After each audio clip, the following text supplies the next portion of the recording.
有好多朋友問我呢，花錢出去做呢啲違法亂紀嘅事情，容易得邊啲疾病？告訴各位，咁就多啦。性傳播嘅疾病呢，有幾十種，最常見嘅有艾滋啦、梅毒啦、丙肝啦、尖銳濕疣、生殖器疱疹、淋病、支原體、衣原體、陰虱等等。醫學上呢，講呢種行為呢，有個專門嘅名詞，就叫做野糅。每一個嚟住院嘅病人呢，我哋都會詢問佢嘅野糅史。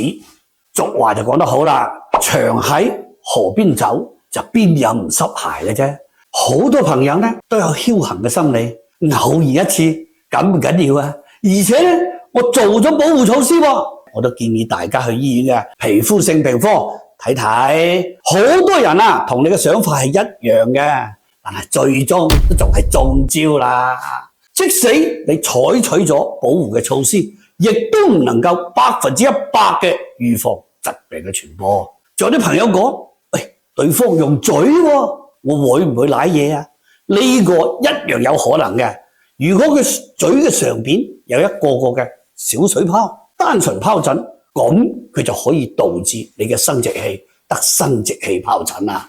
咁如果佢嘴入邊有尖銳濕疣呢，口吐蓮花喎，咁就可以引起你嘅生殖器尖銳濕疣啦。